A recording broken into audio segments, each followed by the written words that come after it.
Subscribe to our YouTube channel and press the bell icon to get the latest updates. Three things sparked today's Cut the Clutter. Number one, a tweet by Narendra Modi where he said that coronavirus does not distinguish between caste, creed, color, etc. etc. In fact, I can read his entire tweet for you. He said, COVID 19 does not see race, religion, color, caste, creed, language, or borders before striking. Our response and conduct thereafter should attach primacy to unity and brotherhood.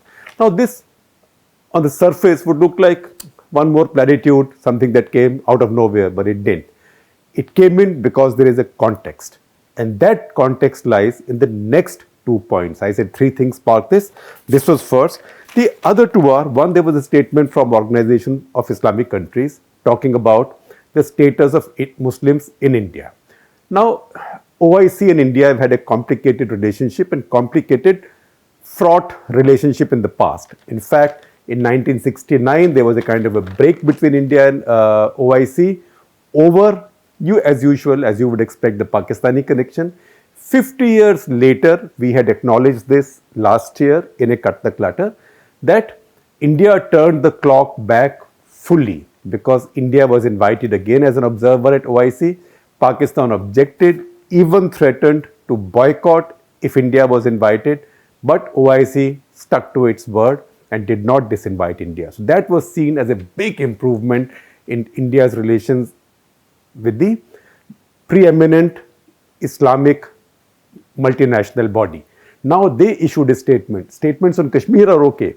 Those are par for the course. But this was a strong statement on the status of Muslims in India. And before that, you've had statements from Khamenei and others, but we are not going there. Khamenei, Mahathir, Erdogan, we are not going there. Although, once again, India and Iran have a very vital, strategic, diplomatic, cultural, bilateral relationship. But that is a discussion for another day.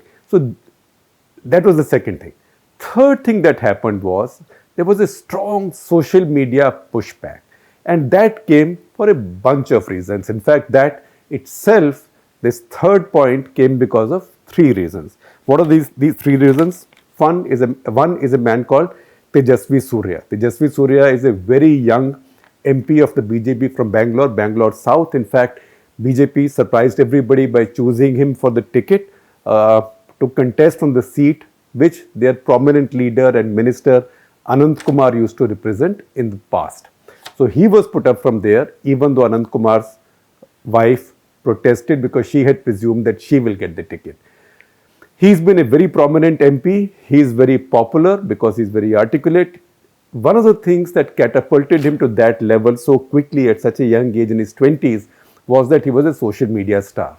And that has now become his undoing a little bit because a tweet by him in 2015, that is 4 years before he became a member of parliament, saying rude things about Arab women, essentially saying that for hundreds of years they've been producing babies through sex without any love, etc., etc. And he said that quoting another person, that is Tariq Fateh, who had said this in an interview to Swarajya on March 22nd, 2015. So he quoted Tariq Fateh from there. Somehow that tweet surfaced now, and a lot of people in the Arab world got upset, and they said this was an insult to the Arab women. So many of them, and these are all influencers, don't make the mistake of thinking that Muslim world or Islamic world, most of it is run by dictators and they don't care about public opinion.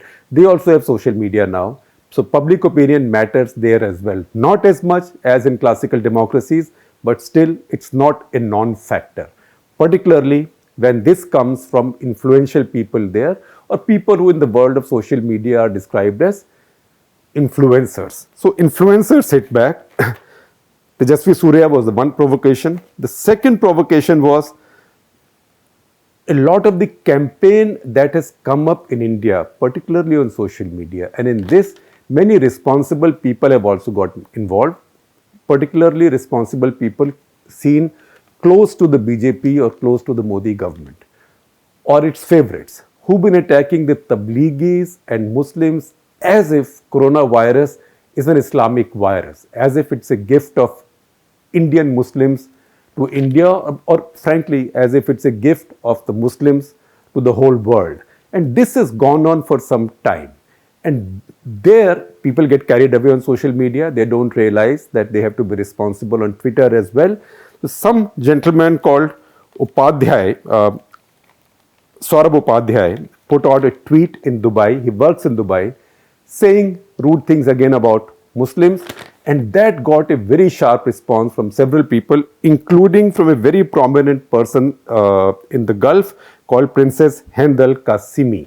Now, she's not a princess from the UAE royal family. She's from a prominent Sharjah family. Used to be married in the Qataris royal family. Divorced now, but quite a prominent name. She writes, she speaks. She's also a kind of fashion icon. And very westernized, well-educated, educated at Manchester, Sorbonne, American University in Cairo. She carries a voice. So she hit back saying that, look, our countries, even our royal family has friendly relations with India, but if you are this rude to us, this will not be tolerated. Don't forget it. It won't be forgiven. So this gentleman then deleted his tweet, apologized, deleted his tweet has now deleted his account. And then as this started, sort of surprisingly, or maybe not so surprisingly, people started pulling out some earlier tweets by some other prominent people linked to the BJP or from the BJP, saying things like, if Muslims talk about building the Babri Masjid back in the Ram Janmabhoomi site, then we will lay claims to Kaaba, because that is actually the site of a Shivling and Shiv temple. Nutty and old, but these things were also pulled out. So suddenly this became a clamor in the Arab world, and that is what Narendra Modi then immediately responded to. Now, why did he have to do it? I will take you back to his rally in Ramlila Maidan in Delhi last winter. This is just before the election campaign in Delhi was beginning.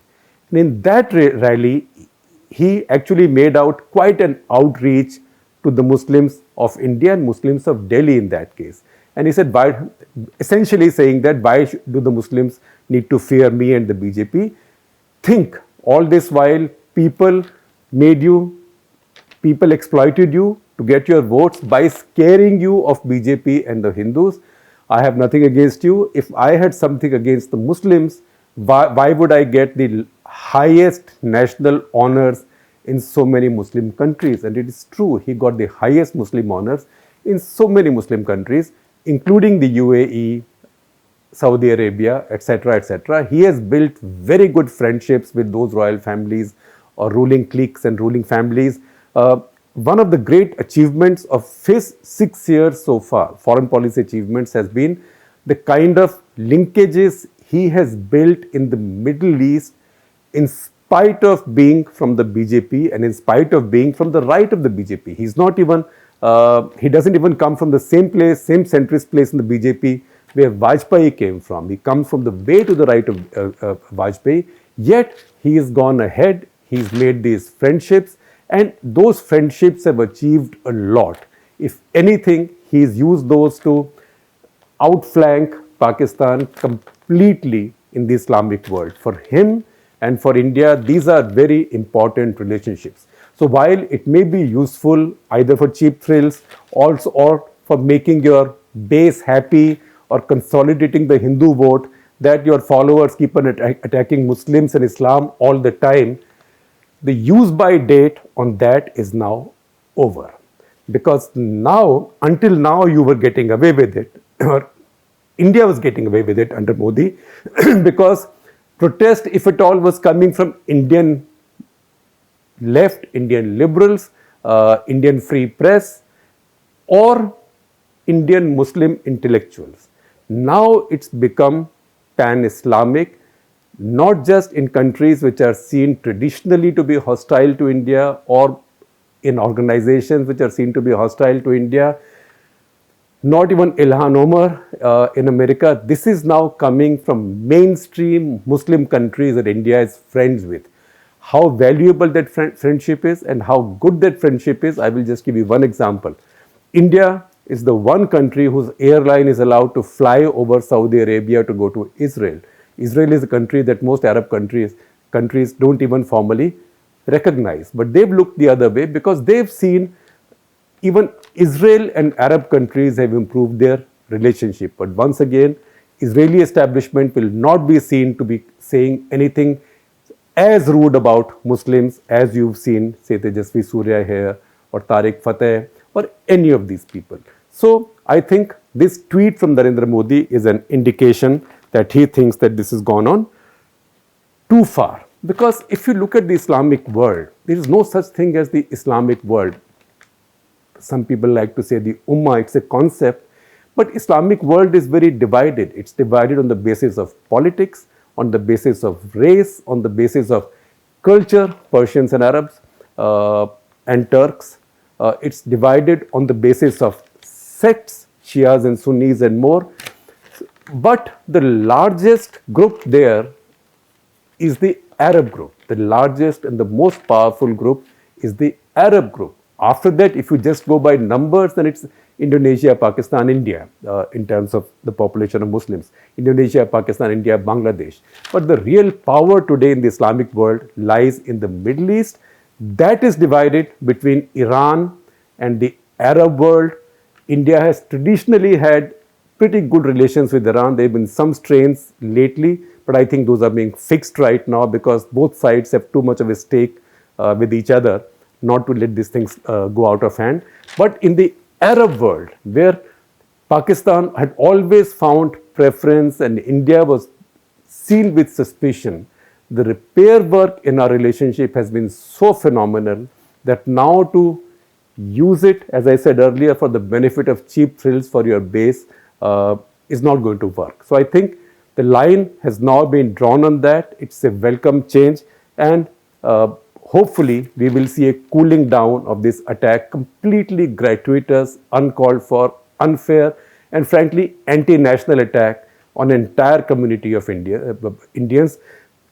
1 in 7 Indians is a Muslim. If you are going to call them all traitors or Pakistani agents, this country will be ungovernable, unlivable. So hopefully what we are seeing, we are not over-reading this as a sign of change, but I don't think so. I think we are seeing a sign of change, at least for now. There's going to be truce, at least for now. Now, having said all this, I will just also recommend to you, go over this Princess Kasimi's Twitter timeline. It's very interesting. Her pinned tweet right now is Narendra Modi's tweet. So you can see that this repair work is working. Hopefully this will go on, and hopefully we'll now see the end of this calumny and demonization of an entire community of almost 20 crore fellow Indians.